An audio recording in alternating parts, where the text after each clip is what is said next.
या ऑस्ट्रेलिया क्या अनुपात लगा के, तो भारत की राजधानी लिखी हुई है, ऑस्ट्रेलिया की राजधानी क्या होगी, इस तरीके का क्वेश्चन यहाँ मिलता है। उसी प्रकार मुद्रा यानी कि करेंसी के ऊपर, कैपिटल और करेंसी के ऊपर क्वेश्चन मिलता है। देश के साथ उसके महाद्वीप का नाम लिखकर आपको दिया जा सकता है कि ये देश इस महाद्वीप में पड़ता है, तो ये पूरा देखो ज्योग्राफी का काम हो गया।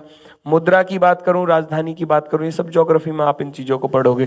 राष्ट्रीय खेल ये आप स्टैटिक जीके में पढ़ते हैं, राष्ट्रीय प्रतीक वगैरह, संसद वगैरह, नदी वगैरह, ये सब चीजें आप पढ़ोगे। नदी आप पढ़ोगे ज्योग्राफी में कि कौन सा देश कौन सी नदी के किनारे बसा हुआ है, या कौन सा शहर कौन सी नदी के किनारे बसा हुआ है।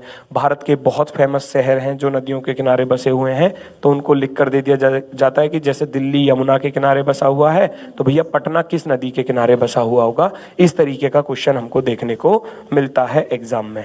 पहली टाइप हो गई ये वाली। अब इस पर एग्जाम्पल साथ की साथ मैं आपको कराता हुआ चलूंगा। जैसे कि एग्जाम में क्वेश्चन कुछ इस तरीके से इस प्रारूप में आपको मिलने वाला है ना। ये कह रहा है वर्कशीट के क्वेश्चन 10 करा दीजिए प्लीज। मतलब क्यों भाई, मैं आपको 20 क्वेश्चन दे रहा हूं तो मतलब ज्यादा दे रहा हूं? अरे करो, जो चैप्टर इंपोर्टेंट है उसके ज्यादा क्वेश्चन मैं आपको दूंगा, इसके भी ज्यादा क्वेश्चन मैं आपको दूंगा। ज़ाम्बिया और लुसाका की अगर बात की जाए तो ज़ाम्बिया जो है वो लुसाका से किस प्रकार का रिलेशन रख रहा है। यहाँ ज़ाम्बिया की राजधानी लिखी हुई है कैपिटल, तो युगांडा की राजधानी इनमें से क्या होने वाली है ये आपको बताना है। कैपिटल को लिखा गया है। अगर मैं युगांडा की बात करूं तो युगांडा, क्या बैरूत जो है वो युगांडा की राजधानी है? नहीं। बैरूत किसकी राजधानी है? ये लेबनान की राजधानी है। ये किसकी राजधानी है? लेबनान की। तो ये आप पढ़ोगे सारी चीजें। रियाद कहाँ की राजधानी है? ये भैया सऊदी अरब की राजधानी है।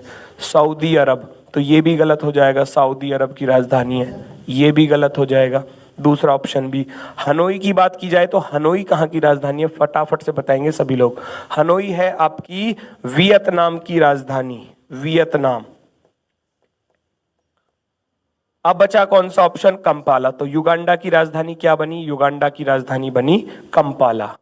इस तरीके के क्वेश्चंस आपको देखने को मिलेंगे एग्जाम में निश्चित ही तौर पर। ठीक है जी, चलो जी, बहुत शानदार, बहुत ही गजब, बहुत ही बेहतरीन। बात आती है दूसरे क्वेश्चन पर। ऑस्ट्रेलिया का रिलेशन किसके साथ होगा? जो रिलेशन, देखो चैप्टर का ही नाम क्या है? समरूपता, समानता, समानता।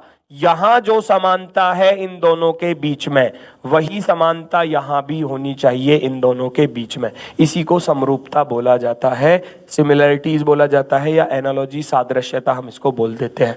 इंडोनेशिया के लिए रुपिया लिखा है, रुपिया, रुपिया इस तरीके से लिखा जाता है उसकी करेंसी को, है ना। तो ये इसकी मुद्रा को लिखा गया है, करेंसी नाम को यहाँ लिखा गया है। तो अगर मैं ऑस्ट्रेलिया की करेंसी की बात करूं तो आप, मुझे नहीं लगता कि कोई स्टूडेंट ऐसा होगा जिसको नहीं पता कि ऑस्ट्रेलिया में कौन सी करेंसी चलती है। भैया क्या रुपया चलता है? नहीं चलता, डॉलर चलता है, डॉलर चलता है। Option number be perfectly right answer होगा। बिल्कुल शानदार जवाब, बहुत सुंदर, बहुत सुंदर। बेटा जल्दी से सभी लोग क्लास को लाइक और शेयर कर दीजिए फटाफट से, जिससे कि सभी बच्चे जुड़ जाएं क्लास से। बढ़ते हैं नेक्स्ट की तरफ। अगला क्वेश्चन, अगला क्वेश्चन। न्यूजीलैंड, ऑस्ट्रेलिया, इंडोनेशिया क्या? न्यूजीलैंड का रिलेशन दिया गया है ऑस्ट्रेलिया के साथ। न्यूजीलैंड का रिलेशन ऑस्ट्रेलिया के साथ। आप सोचोगे सर न्यूजीलैंड भी देश है, ऑस्ट्रेलिया भी देश है, इंडोनेशिया भी देश है, अब कैसा रिलेशन बन रहा है यहाँ पर? ऑस्ट्रेलिया एक महाद्वीप भी है, साथ की साथ इस चीज को भी पढ़ना। ऑस्ट्रेलिया क्या है? एक महाद्वीप भी है।